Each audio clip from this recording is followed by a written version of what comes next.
Selamat malam, Mega Simbolon. Nama saya Matius Martua Gindadia NF10 dari kelas 10 3 akan melaksanakan kegiatan remedial uh, kimia, remedial PAS kimia yang ditugaskan untuk menjelaskan kasus tentang penjelasan mengenai massa molekul relatif yang hanya berlaku bagi senyawa netral tidak bermuatan.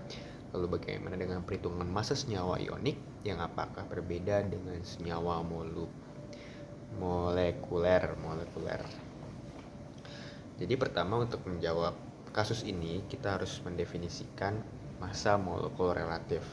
Massa molekul relatif yang kita singkat saja dengan MR, yang tulisannya itu adalah M besar dan R kecil, adalah jumlah dari massa atom relatif yang kita sebut dengan AR, yang tulisannya adalah A besar dan R kecil. Maka MR adalah jumlah dari AR, dari massa atom relatif, massa AR dari atom-atom penyusun satu molekul senyawa.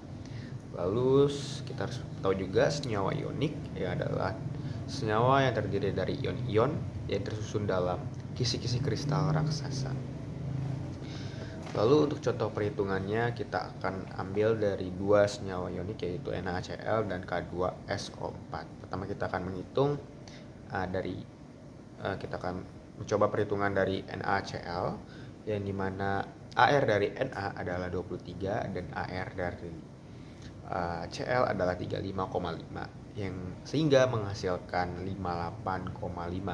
Lalu untuk perhitungan senyawa ionik K2SO4, yaitu dimana diketahui bahwa AR-nya K adalah 39, lalu AR-nya S adalah 32 dan AR-nya O adalah 16, dimana 39 dikali 2 menjadi 78. Lalu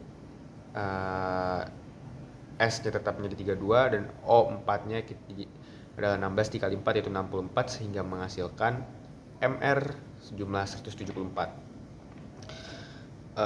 Maka untuk senyawa ionik maka penjelasan untuk senyawa ionik adalah kita menghitung massa rumus relatif, tetapi cara menghitungnya sama atau serupa, yaitu menjumlahkan massa atom relatif dari unsur-unsur dalam rumus kimia yang tadi seperti NaCl dan K2SO4. Lalu kita bisa menemukan perbedaannya terletak dari mana. Nah, di sini perbedaannya terletak pada wujud fisiknya, di mana senyawa molekul berbentuk molekul tunggal dan satu-satunya, sedangkan senyawa ionik berbentuk kisi-kisi kristal dan tidak tunggal. Sekian dari penjelasan yang saya bawakan, sekiranya itu bisa bermanfaat dan sekiranya mendapatkan hasil yang maksimal. Terima kasih.